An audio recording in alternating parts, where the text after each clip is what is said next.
I'm Patrick Page. I'm an actor, American Shakespeare actor, as well as other types of plays, but I just love Shakespeare. My dad was an actor with the Oregon Shakespeare Festival when I was 2 and 3 years old. And you'd be surprised at the memories I have being that young. Obviously, I don't remember things in detail, but I remember being out there in the kind of the cold air, this very invigorating air, and seeing these people up there in this golden light, having so much fun and making these extraordinary sounds. And it turns out my dad was playing Antonio in The Merchant of Venice and Orsino in Twelfth Night. So it so happened that he had the first lines of both plays. And both plays he started on the above of the Elizabethan stage. I don't remember this, but I can imagine what it was like for a little 2 and 3 year old child to be hearing, your dad saying, "If music be the food of love, play on," or "In sooth, I know not why I am so sad."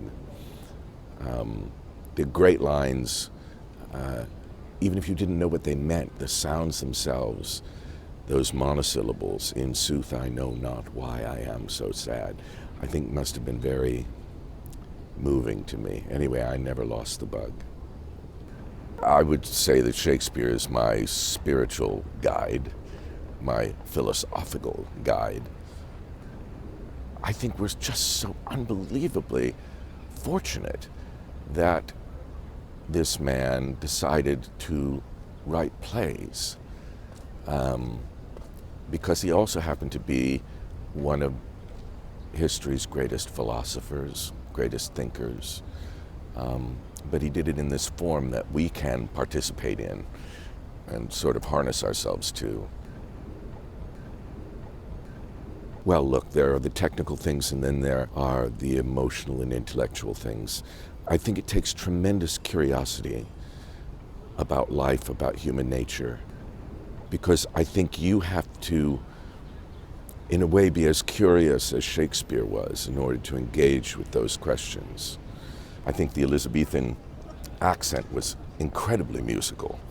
And the way that we can now communicate most readily with an audience is through intonation. And we are a very uninflected people, as a rule. Some Southern accents are more inflected. But we like to hear people speak very monotonically, one note. That's what we think is cool, the flatter your voice is, and it just doesn't do in Shakespeare. So musicality, I think. Tyrone Guthrie used to say that you needed to be able to do 6 lines of verse on a single breath, because that's the length of a Shakespearean thought. For example, Oberon says to Puck,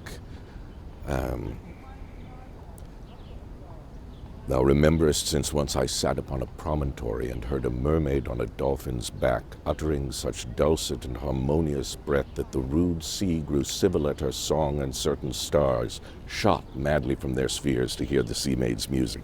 And you see, I took a little catch breath in there because I didn't quite make 6 lines. But the length of the thought was that long.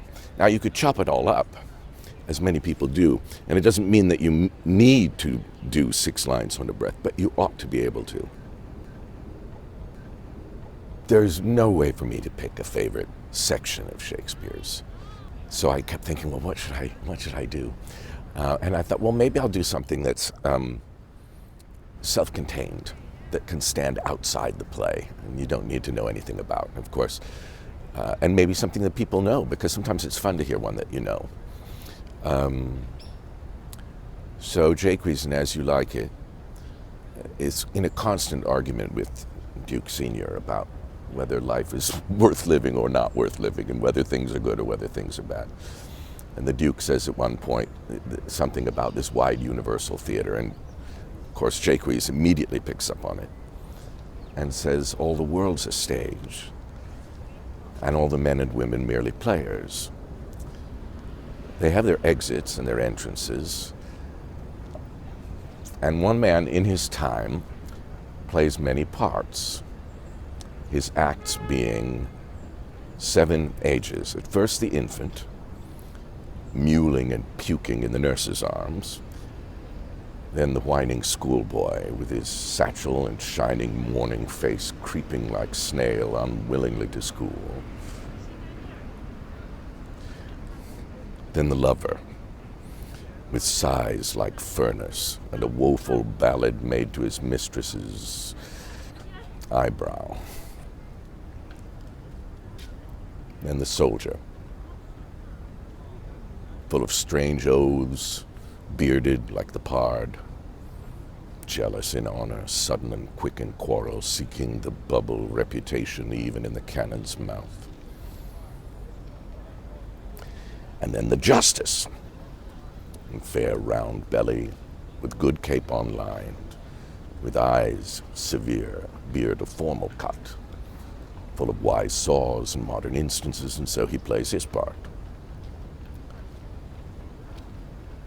Now the 6th age shifts into the lean and slippered pantaloon, with spectacles on nose, pouch on side, his youthful hose well saved, a world too wide for his shrunk shank, and his big manly voice turning again toward childish treble, pipes and whistles in his sound. Last scene of all that ends this strange, eventful history is second childishness and mere oblivion. Sans teeth, sans eyes, sans taste, sans everything.